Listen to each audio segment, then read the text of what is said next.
श्री सतगुरुदेव भगवान की जय। पवन सुत हनुमान की जय।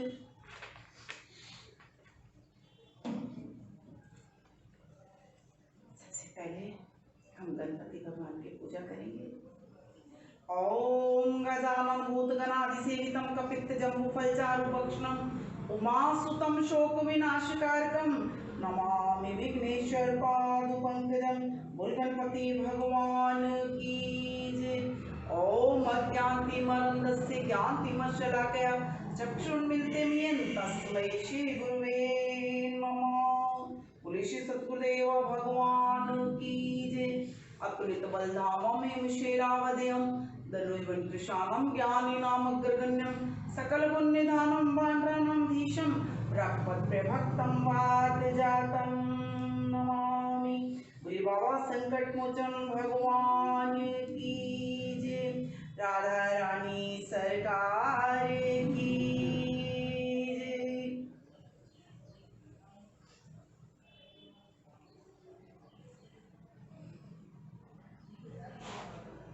परम मंगल सभी श्रोतागण,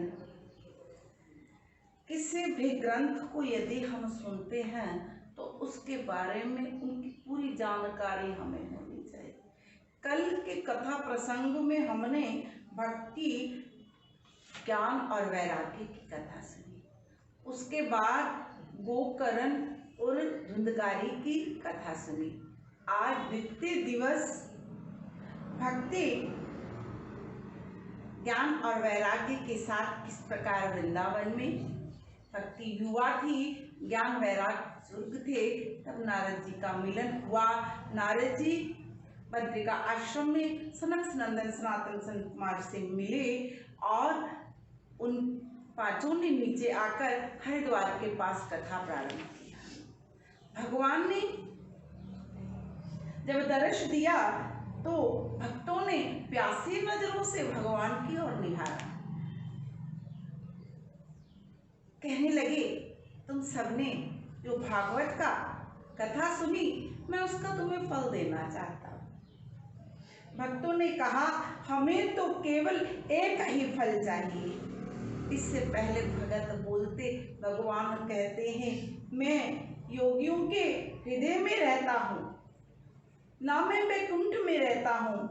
भगवान ने अपना पता बताते हुए कहा कि मैं जहाँ पर सत्संग होता है वहीं पर मेरा दर्शन जाता है।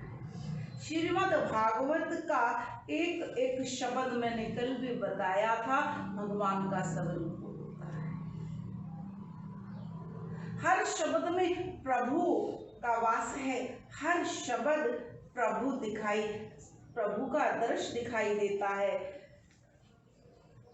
वृंदावन में श्रीमद् भागवत कथा सुखदेव स्वामी जी ने कही।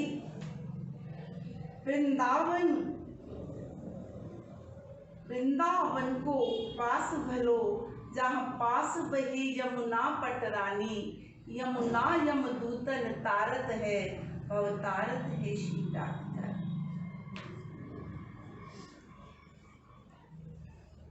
राधिका रानी सब जग को तारन वाली। आज हम भगवान के 24 अवतारों का वर्णन श्रीमद् भागवत में है।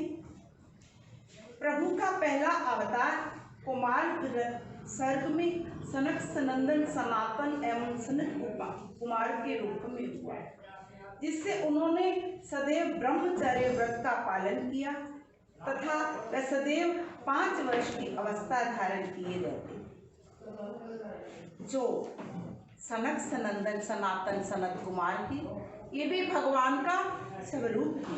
दूसरा अवतार भगवान का 12 अवतार हुआ, जिसमें वह एकार्ण के जल से डूबी हुई पृथ्वी को उद्धार कर पाताल से बाहर निकाल लाए थे। तीसरा अवतार भगवान का यज्ञ पुरुष का चतुर्भुजी अवतार लेकर नारायण ने राजाओं को यज्ञ करने की विधि बतलाई। चौथा अवतार हयग्रीव अवतार है। जिससे संपूर्ण शरीर मनुष्य जैसा परंतु मुख घोड़े के समान था। उस अवतार में श्री नारायण जी ने ब्रह्मा जी को वेदों का पाठ पढ़ाया था। पांचवा अवतार नर नारायण का रूप है। उसमें उन्होंने संसारी प्राणियों को तपस्या का मार्ग दिखाने के लिए बद्री केदार में बैठकर अखंड तप किया था। छठे अवतार में श्री श्याम सुंदर ने कपिल मुनि का स्वरूप धारण कर अपनी माता को सांख्य योग का ज्ञान उपदेश किया था। सातवें में अत्रि के घर दत्तात्रेय जी के रूप में अवतार लेकर राजा अलर्क और भक्त प्रहलाद को वेदांत की शिक्षा दिया था। आठवां अवतार राजा नाभि की पत्नी मरु देवी के गर्भ से ऋषभ देव जी का रूप में हुआ। उसमें उन्होंने जड़ चर्चा का मार्ग दिखाया और उन अवतारों के पुत्र जैन देव ने संसार में जैन धर्म का पालन किया।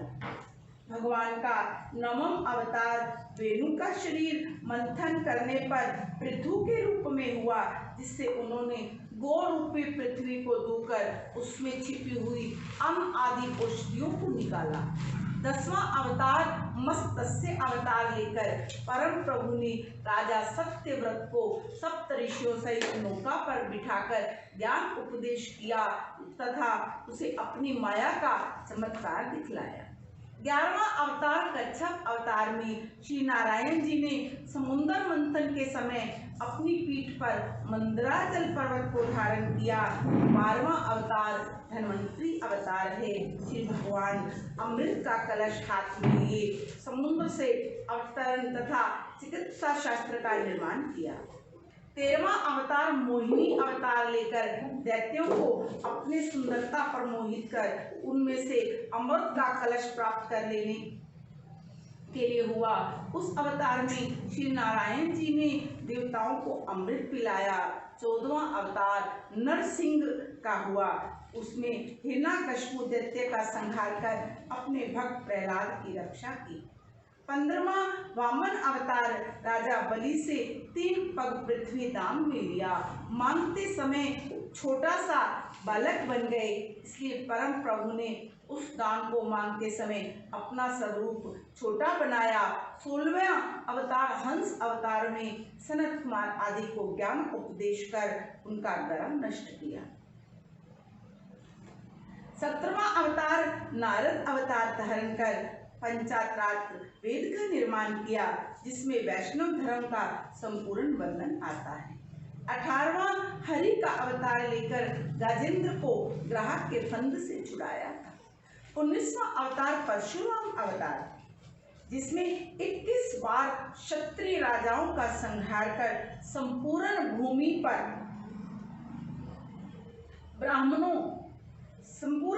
पर क्षत्रियों का संहार कर दिया। पृथ्वी पर कोई क्षत्रिय रह नहीं गया और उनकी संपूर्ण क्षत्रियों की संपूर्ण पृथ्वी ब्राह्मणों को दान में दे दी थी। एक अकेला परशुराम सारी धरती के क्षत्रियों को मारा, उनकी धरती को लिया और ब्राह्मणों को दान दे दिया। जिनका अवतार दिवस कल था, कल जिनका जन्म दिवस था। परशुराम इतने बलशाली। 20वां रामचंद्र अवतार लेकर समुद्र का अभिमान नष्ट कर रावण का वंश सहित संहार किया। 21वां अवतार वेद व्यास जी के रूप में लेकर सब वेदों को भागकर 18 पुराणों तथा महाभारत का निर्माण किया। 22वां श्री कृष्ण अवतार धारण कर कंस, कालयवन तथा जरासंध आदि अधर्मी राजाओं का संहार कर पृथ्वी का भार उतारा। 23वां बुद्ध अवतार हुआ। इस अवतार का कारण ये था कि जब एक समय दैत्यों ने अपने पुरोहित शुक्राचार्य से ही कहा कि देवतागण ही इंद्र आसन के अधिकारी होते हैं, अतः आप भी कोई ऐसा उपाय बताइए जिससे हमारा भी उस पर आधिपत्य हो जाए। उस समय शुक्राचार्य ने उन्हें ये सम्मति दी। देवताओं का राज्य यज्ञ करने के कारण अवचल हो जाता है। यज्ञ करने से जिस कार्य के लिए हम कार्य करने के लिए हम यज्ञ करते हैं वो अविचल हो जाता है, स्थिर हो जाता है। शुक्राचार्य जी कहते हैं दैत्यों से कि ये देवता लोग इसलिए इनका राज्य अटल होता है क्योंकि ये यज्ञों द्वारा अपने राज्य को अविचल कर लेते हैं।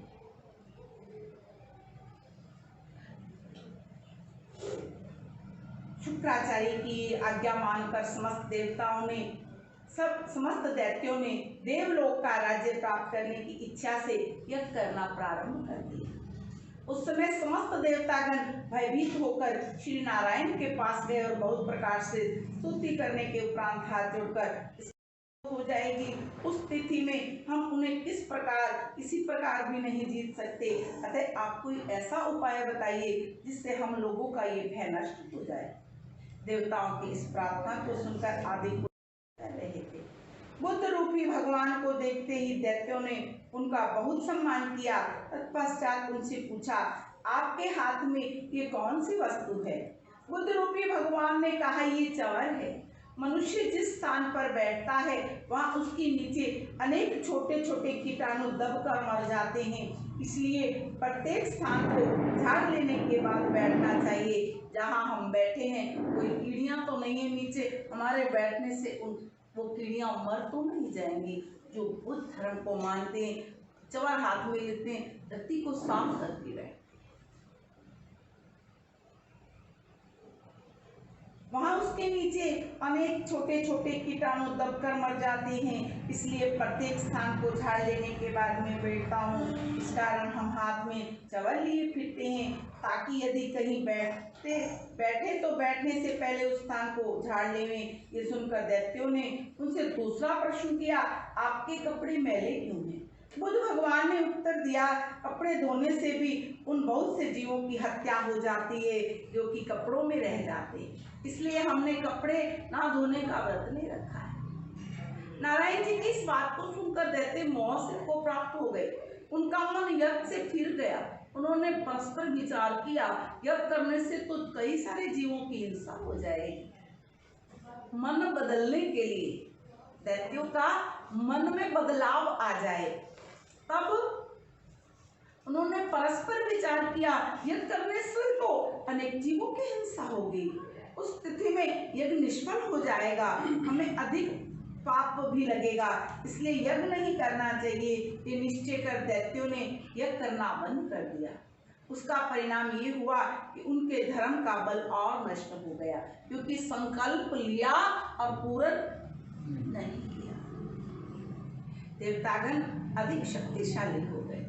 सूत जी कहते हैं, ऋषियों, कलयुग के अंत में श्री नारायण के 24वां जो अवतार है, कलिक नाम अवतार है, उस समय वे धर्म की वृद्धि कर मलेच्छों तथा अधर्मियों का नाश करेंगे। जो कलयुग में अवतार होना है वे कलिक नाम से होगा। इन 24 अवतारों में श्री कृष्ण अवतार 16 कलाओं से पूर्ण है। शेष अवतारों में लीलामय प्रभु ने अपने कुछ अंशों से ही अवतरित हुए। संसार में जितने भी जीवधारी तथा जड़ चेतन हैं, उन सब में उन्हीं पार ब्रह्म का प्रकाश समझना चाहिए। वे सभी श्री नारायण जी के अंश से उत्पन्न हुए। इस प्रकार उन आदि पुरुषों के अवतारों की कोई गणना नहीं की जा सकती। अपनी माया से इस संपूर्ण जगत को उत्पन्न कर स्वयं उसके वशीभूत नहीं होते। उनकी लीला, नाम एवं चरित्रों को कोई नहीं जान सकता। जो मनुष्य सदैव ही उनके भजन में लीन रहता है, अन्य तथा उनके सिवाय अन्य किसी के ऊपर भरोसा नहीं रखता, वही उनका सब कुछ जान सकता है। जो व्यक्ति परमेश्वर को जानने के निमित्त संसारी मोह माया का सर्वथा त्याग देता है, उसी के शरीर में उन पर महाप्रभु का प्रकाश भासित होता है। संपूर्ण स्थूल एवं सूक्ष्म जगत में आदि पुरुष भगवान अपनी सत्ता से व्यापक हो रहे हैं, परंतु इस तत्व को केवल तत्व ज्ञाता ही पहचान लेता है। भगवान वेद व्यास ने संसारी प्राणियों को भवसागर से पार उतारने के लिए श्रीमद् भागवत से संपूर्ण वेदों का सार तथा परमेश्वर की लीलाओं का रहस्य भर दिया। भगवान ने 24 अवतार दिए। कृष्ण अवतार लीलामयी अवतार है।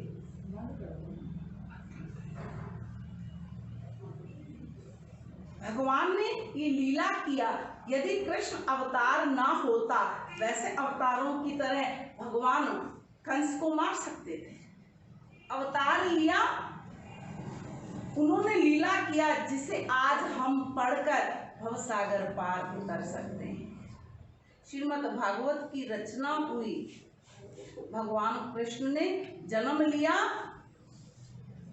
लीला की, उन कथाओं को हमने पढ़ा और संसार इस संसार रूपी सागर से तरने के लिए एक बहुत सुंदर नौका बन गए। प्रभु का नाम, कृष्ण की लीला, जिन लीलाओं को पढ़कर वैकुंठ की प्राप्ति हो जाती, उस समय धर्म का सूर्य डूब जाने के कारण संसार में संपूर्ण शुभ कर्म नष्ट हो गया। उस समय श्री व्यास जी ने श्रीमद् भागवत का निर्माण किया, संसार में पुनः धर्म रूपी सूर्य का प्रकट हुआ। हे ऋषियों, जिस समय व्यास जी ने ये कथा कही, सुखदेव जी को पढ़ाई थी, उसी समय मैं भी वहीं पर उपस्थित था। गुरु की दया एवं कृपा से ये अमृत रूपी कथा मुझे आज भी याद है। अब वही कथा मैं आप लोगों को सुना रहा। ये कथा सबसे पहले व्यास जी ने शुक स्वामी को पढ़ाई थी। इतनी कथा सुनकर शौनिक आदि ऋषि बहुत प्रसन्न हुए। सब त्रिवेद वेदी ऋषि शौनिक जी से, सूत जी से कहते हैं, सूत जी, आपके द्वारा अवतारों का वर्णन सुनकर हमारा चित्त बहुत प्रसन्न हुआ। अब हमारी इच्छा है आप हमें श्रीमद् भागवत की वह संपूर्ण कथा सुनावें जिसे व्यास जी द्वारा आपने श्रवण किया, जिससे भगवान श्याम सुंदर की संपूर्ण लीलाओं का वर्णन। इस कथा को श्री सुखदेव ने किस युग में राजा परीक्षित को सुनाया था, यह भी हमें बताने की कृपा कीजिए। ये तो हमें मालूम है कि राजा परीक्षित ने सुखदेव स्वामी को ये कथा सुनाया था, लेकिन किस युग में सुनाया था इसकी भी बताइए। इस काल रूपी संसार में मृत्यु का कोई ठिकाना नहीं, फिर भी राजा परीक्षित को सर्प के काटने का भय क्यों हुआ? ये जब सबको मालूम है तो जन्मा है वो मरेगा, फिर राजा परीक्षित को ये कैसे पता लगा सर्प के काटने से फिर मृत्यु हो गई, और उन्हें इतना भय क्यों था? हमें एक बड़ा आश्चर्य ये भी है कि राजा सुखदेव परम विरक्त होने के कारण किसी भी स्थान पर एक क्षण से अधिक नहीं ठहरते। वे राजा परीक्षित के पास कथा सुनाने के लिए 7 दिन तक कैसे बैठे रहे, एवं उन कौपिनधारी विभूति लगाए हुए अवधूत स्वरूप श्री सुखदेव जी को राजा परीक्षित ने किस प्रकार पहचाना? ऋषियों की इस बात को सुनकर सूत जी ने कहा, ऋषियों, मेरे गुरु भगवान वेद व्यास जी ने मुनि पराशर तथा सत्यवती के संयोग से द्वापर युग के अंत में ये विचार कर अवतार लिया कि सतयुग में मनुष्य की आयु 1 लाख वर्ष, त्रेता युग में मनुष्यों की आयु 10 सहस्त्र वर्ष तक और द्वापर युग में 1 सहस्त्र वर्ष तक होती है। जब तक आयु पूर्ण नहीं हो जाती तब तक मनुष्य मृत्यु को प्राप्त नहीं होता, परंतु कलयुग में मनुष्यों की आयु केवल 100 वर्ष 120 वर्ष की रह गई है, तो उसमें भी पाप कर्म करने के कारण वह इसके भीतर ही मर जाते हैं। उन्होंने ये भी सोचा, अन्य युगों में तो मनुष्य दीर्घ आयु होने के कारण अपना समय वेदाध्ययन, यज्ञ तथा शुभ कर्मों में व्यतीत करता था। जब हजारों वर्ष उम्र थी तो पढ़ने में, शुभ कर्म करने में, यज्ञ करने का समय मिल जाता था। अब 120 वर्ष की उम्र है, उस 120 वर्ष के अंदर भी हम अनेकों पाप करते हैं। आधी जिंदगी सोने में, खाने में और कमाने में लगा देते हैं।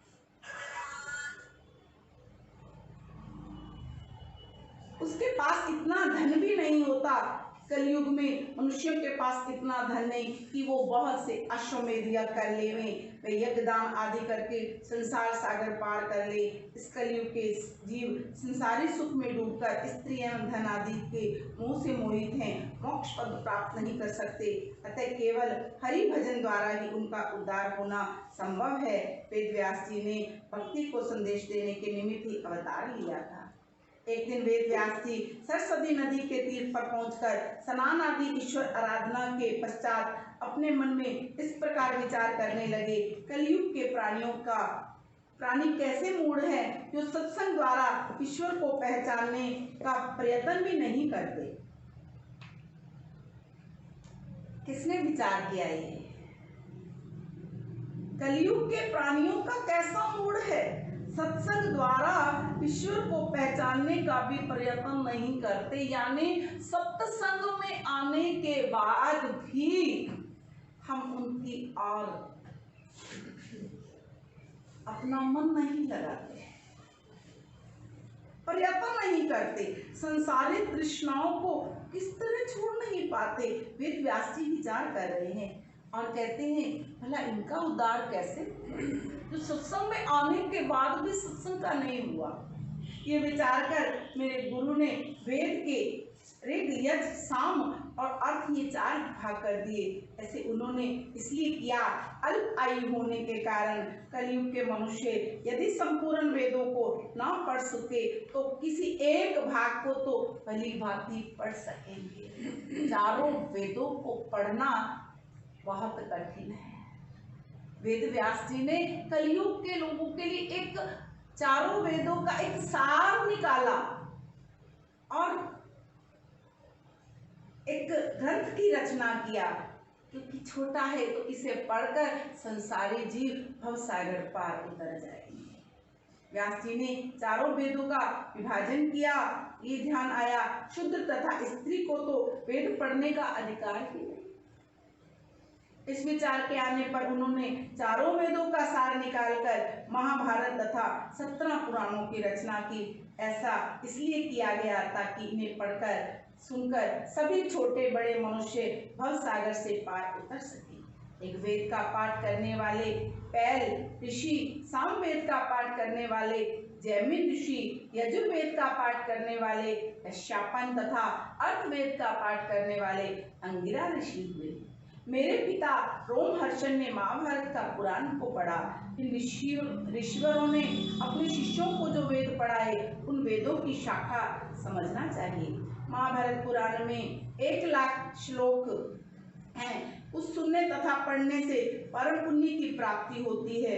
वेदों का विभाजन कर तथा महाभारत एवं 17 पुराणों के निर्माण के बाद वेद व्यास जी ने अपने हृदय में किसी प्रकार का अभाव खटकने लगा। ये विचार करने लगे, इतने ग्रंथों का निर्माण करने के पश्चात भी मेरी आत्मा को शांति प्राप्त नहीं हुई। व्यास जी ने 4 वेद, 18 पुराण, 17 पुराणों का निर्माण करने के बाद भी मन में शांति नहीं आ रही। कुछ और होना चाहिए, मेरी आत्मा को शांति प्राप्त नहीं हो रही। इस प्रकार सरस्वती नदी के तट पर बैठकर व्यास जी चिंतित हो रहे थे। उसी समय देव ऋषि नारद जी वीणा बजाते हुए वहां पर आए। व्यास जी ने उन्हें देखते ही बड़े आदर पूर्वक सुंदर आसन पर बिठाकर पाक अर्घ आदि देकर उनका पूजन किया। व्यास जी को चिंतित देखकर नारद जी ने कहा, व्यास जी, जिस प्रकार मनुष्य किसी कठिन कार्य को न कर सकने के कारण व्याकुल हो जाता है, उसी प्रकार आप भी मुझे कुछ चिंतित दिख रहे हैं। आप तो संत हैं, आपको किस बात की चिंता? तो संसारी मनुष्य हैं कि कोई काम नहीं हो रहा तो मुश्किल चिंतित हो जाते हैं। आपने वेदों का विभाजन कर दिया, महाभारत तथा 17 पुराणों का निर्माण कर दिया, फिर भी आपको बोध क्यों नहीं हुआ? आप मुझे अपनी उदासी का कारण बतलाइए। नारद जी के ऐसे वचन सुनकर व्यास जी ने प्रसन्न होकर कहा, हे देव ऋषि नारद, आप अंतर्यामी हैं। देखिए, अभी पिछले 24 अवतारों में व्यास जी को भी भगवान माना है। वेद व्यास जी और नारद जी भी भगवान है। भगवान से बात कर रहे हैं। अतः कृपा करके मुझे कोई ऐसा उपाय बताइए जिससे मेरे हृदय को शांति मिले। इतने सुंदर ग्रंथ का निर्माण करने के बाद भी ना जाने क्या न्यूनता रह गई तो अभी तक मेरी आत्मा को शांति प्राप्त नहीं हुई।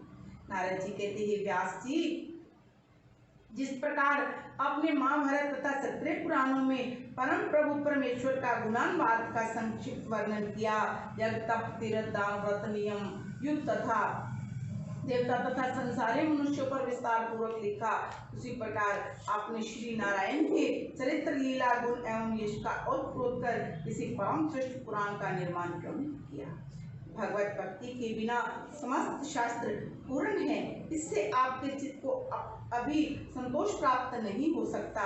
परमेश्वर की लीला के अतिरिक्त अन्य पुराणों को पढ़ने सुनने से परिश्रम अधिक होता है, उसका फल अस्थिर तथा थोड़ा मिलता है तथा प्राणी को बार बार जन्म मरण के चक्करों में पढ़ना पड़ता है। इसके विपरीत नारायण जी की कथा कीर्तन में चित्त लग जाने पर सुख की प्राप्ति होती है। इस चित्त, इस मन को नारायण से जोड़ना है। कल भी कथा आई थी, उसमें भी ये वर्णन हुआ था, मेरे मन दिया वागा मोड़े, ऐसा कोई संत मिले, मेरा तार हरि दे नाल जोड़े, ऐसा कोई संत मिले। भटकत भटकत रास्ता नहीं मिलता, चंचल मन रोके नहीं रुकता, मेरा चंचल मन कोई रोके, ऐसा कोई संत मिले, मेरे मन दिया वागा मोड़े, ऐसा कोई संत मिले।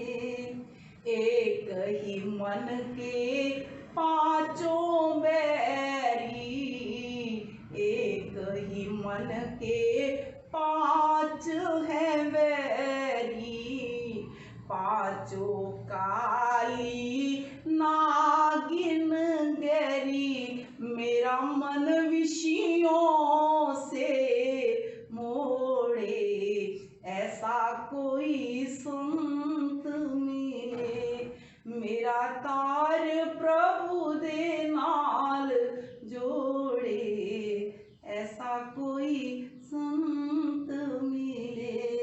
संत मिले बड़ भागी ओ माँ, संत मिले बड़ भागी ओ माँ, जन्म जन्म दे मैल नु धोवा, जन्म जन्म दे मैल नु धोवा, मेरा चित चरना दे नाल जोड़े, ऐसा कोई संत मिले, मेरा तार हरि दे नाल जोड़े, ऐसा कोई संत मिले।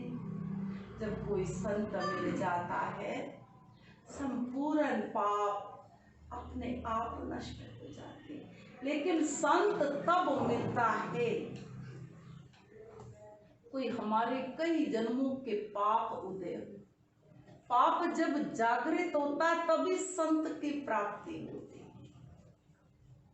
ग्रंथों में संत को भगवान की उपाधि, और संत का दर्श भगवान का दर्श है। हमारे सतगुरुदेव भगवान साक्षात साक्षात भगवान संत हमारे पास, जिन्हें पहचानने में हमारी इन आंखों में वो नूर नहीं था, उन्होंने हमें छोटी छोटे बातों में, छोटे छोटे दृष्टांतों में समझाया। शायद अब ये लगता है कि इस मन के जो 5 वैरी थे, हम उन वैरियों को जीत नहीं सके, इसलिए उन्हें पा नहीं सके।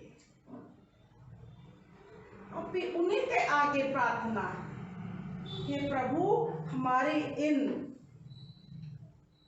पांचों बैरियों को मार दो। अपने चरणों में चित्त को जोड़ दो। संसार की ओर देखना, इस मन में जो अज्ञानता है उस अज्ञानता को मिटा दो। आपके शिव चरणों में बार बार नमस्कार। जिस पुराण अथवा कीर्तन में नारायण प्रभु की लीला का विस्तृत वर्णन हो, उसी को सर्वोत्तम समझना चाहिए। इस प्रकार अनुकूल पवन चलने से नौका अपने लक्ष्य स्थान पर शीघ्र पहुंच जाती है, उसी प्रकार हरि भजन और कीर्तन से संसारी प्राणी संसार में रहकर भी मनवांछित फल को प्राप्त कर लेता है। यदि नौका चल रही है और हवा भी उसी साइड की चलती है तो नौका जल्दी पार हो जाती है। उसी प्रकार हमारी जीवन रूपी नौका जब चल रही है तो वो हवा, हमारा मन इधर मुड़ जाना चाहिए। जब हमारा मन इधर मुड़ जाएगा तो मंजिल जल्दी मिल जाएगी। हम अपने मन को, कोई नहीं, हमारे गुरुओं ने इतना समझाया, इस मन को समझाने के लिए 5 बैरियों को मारना बहुत बहुत जरूरी है।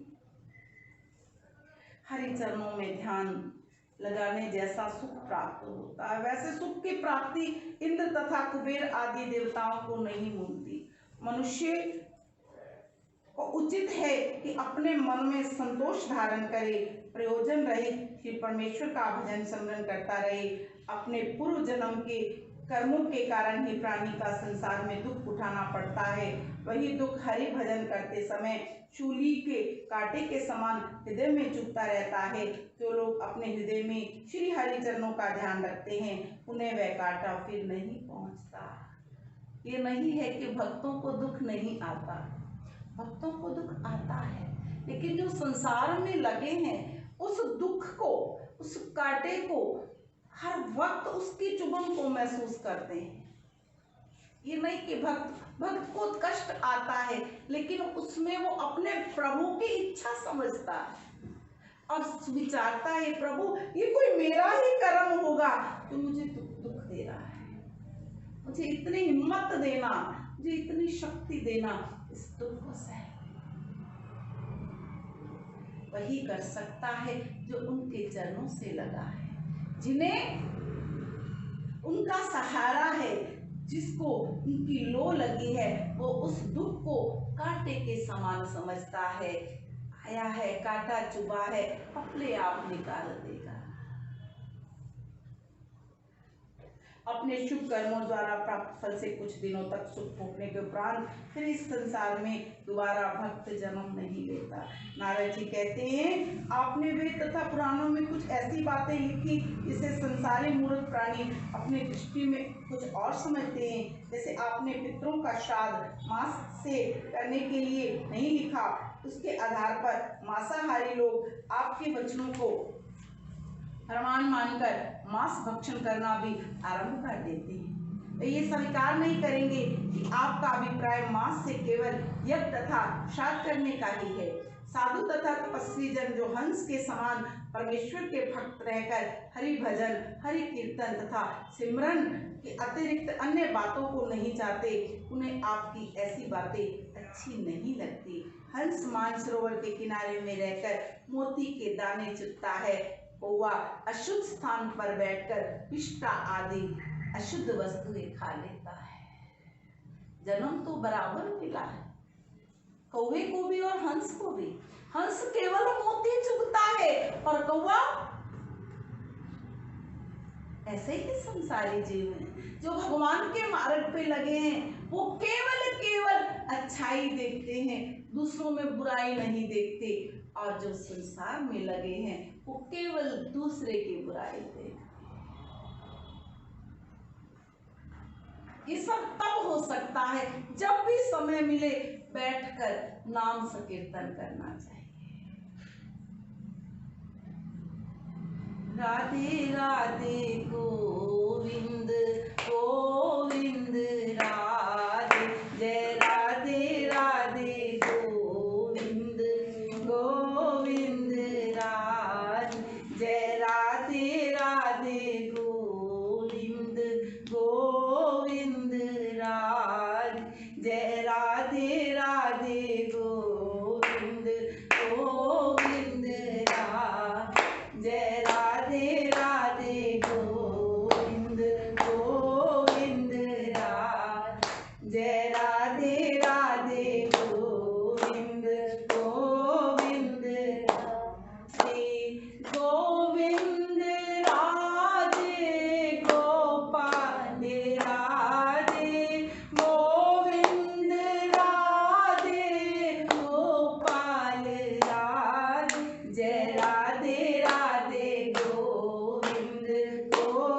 जय राधे राधे गोविंद गोविंद, राधे जय राधे राधे गो।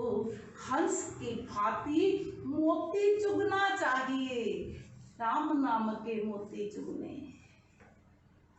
लोगों की बुराई को नहीं देखना, अपने मन में अहंकार नहीं रखना, सबसे प्रेम करना है। यदि हम सबसे प्रेम करते हैं, देखिए साधारण सी बात है, हम जिससे प्रेम करते हैं कभी उसमें त्रुटि नहीं देखते, कोई गलती नहीं देखते। मन भी कहते नहीं, ये मेरा बहुत प्रिय है, ये कोई गलती कर नहीं सकता। और जिससे हमारा प्यार नहीं होता, हम केवल उससे त्रुटि ही देखते, हो सकता है इसने ये बात की हो, ऐसे हो सकती है, ये बात लगा देते। भगवान कहते हैं कि यदि आप सबको अपना बना लेते हो तो किसी में त्रुटि नजर आएगी नहीं, सब में उसी का रूप देखने लगो। यदि हमारे मन में ये भाव आ जाए कि सामने वाले के हृदय में मेरे परमात्मा बैठे हैं, तो परमात्मा में कोई दोष नहीं देखता।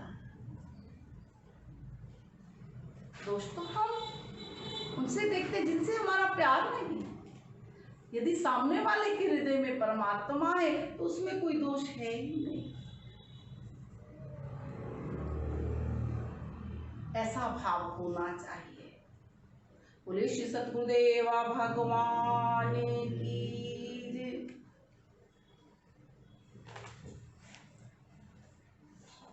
आरती अनमोल आरती करो।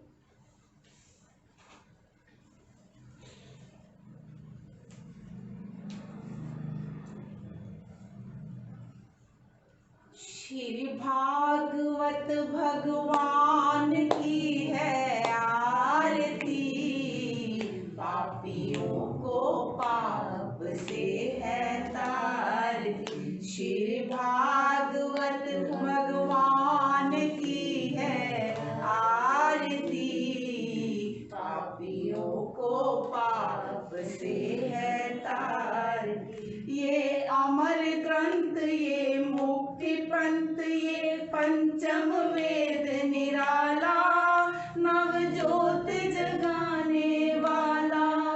ये अमर ग्रंथ, ये मुक्ति पंथ, ये पंचम वेद निराला, नव ज्योत जगाने वाला।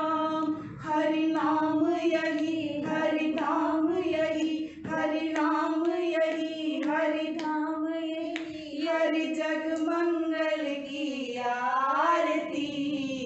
पापियों को पाप से है तारती। श्री भागवत भगवान की है आरती, पापियों को पाप से है तारती। श्री भागवत भगवान की है आरती, पापियों को पाप से है तारती। ये शांति गीत पावन पुनीत, पापों को मिटाने वाला, पापों को मिटाने वाला। ये शांति गीत पावन पुनीत, पापों को मिटाने वाला, हरि दर्श दिखाने वाला, हरि दर्श करने वाला। ये सुख करनी, ये दुख हरनी, श्री मधुसूदन की आरती। पापियों को पाप से है तारती। श्री भागवत भगवान की है आरती, पापियों को पाप से है तारती। श्री भागवत भगवान की है आरती, पापियों को पाप